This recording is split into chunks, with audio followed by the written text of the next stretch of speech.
آج ہم ضبط نفس کی ایک ایسی کمال کی کہانی پر بات کریں گے جو صدیوں سے سنائی جا رہی ہے۔ یہ داستان ہے مالک الاشتر کے حلم کی، اور اس کہانی کو سمجھنے کے لیے آئیے شروعات کرتے ہیں ایک بڑے گہرے الہی فرمان سے۔ یہ فرمان ہے کہ اے آدم کے بیٹے، تم اپنے غصے کے وقت مجھے یاد کرو، میں بھی اپنے غضب میں تمہیں یاد رکھوں گا۔ آپ دیکھیں، یہی وہ مرکزی خیال ہے جو اس پوری کہانی کی بنیاد ہے، غصے پر قابو پانا اور اس کا اجر۔ تو چلیے سیدھا کہانی میں چلتے ہیں۔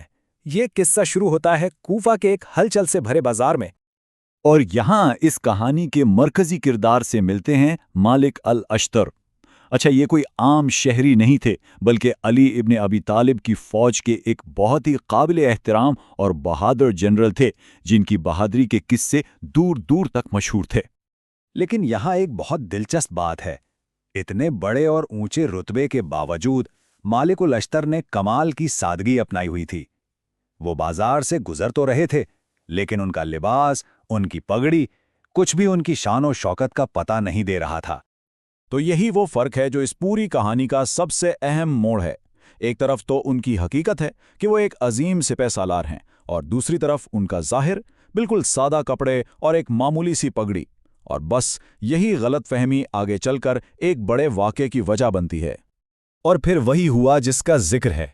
ایک دکاندار جو انہیں بالکل نہیں پہچانتا تھا، اس نے کچرے کا ڈھیر اٹھا کر سیدھا مالک الاشتر پر پھینک دیا۔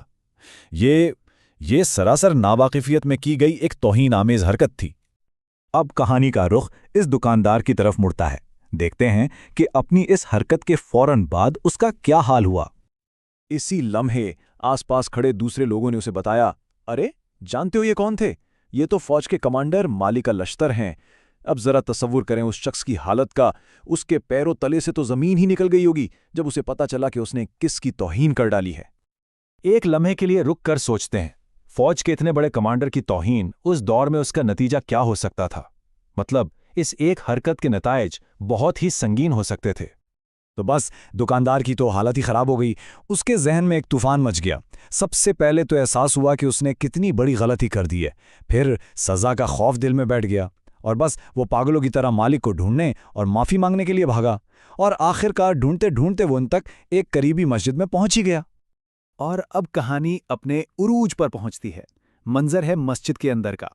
مسجد کے اندر کا منظر دیکھنے والا تھا۔ دکاندار نے دیکھا کہ مالک الاشتر بڑے سکون اور اطمینان سے نماز پڑھ رہے ہیں۔ ذرا یہ فرق دیکھیں، باہر ایک شخص خوف سے کانپ رہا ہے، اور اندر وہ جس کی توہین ہوئی کمال کے سکون سے عبادت میں لگا ہے۔ جیسے ہی مالک الاشتر نے اپنی نماز ختم کی، وہ شخص دوڑ کر ان کے قدموں میں گر پڑا اور اپنی گستاخی کی معافی مانگنے لگا۔ وہ گڑ گڑا رہا تھا، کہہ رہا تھا کہ اس نے انہیں پہچانا نہیں تھا۔ اور پھر مالک الاشتر نے جو جواب دیا، اس کی کسی کو بھی توقع نہیں ہو سکتی تھی۔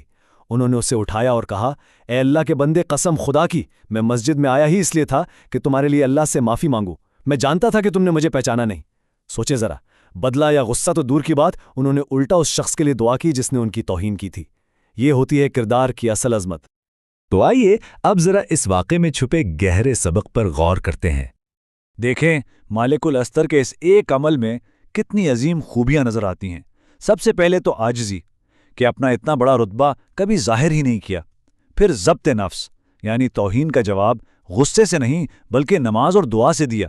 پھر رحم، کہ جس نے غلطی کی اسی کے لیے دعا کی۔ اور آخر میں معافی، یعنی غلطی کو فوراً اور دل سے معاف کر دیا۔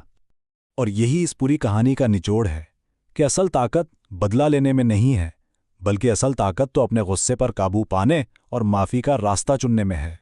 تو آخر میں یہ کہانی ہمیں ایک بہت اہم سوال کے ساتھ چھوڑ جاتی ہے کہ طاقت کا حقیقی مفہوم آخر ہے کیا؟ کیا طاقت دوسروں پر غلبہ پانے کا نام ہے، یا اپنے نفس پر قابو پانے کا؟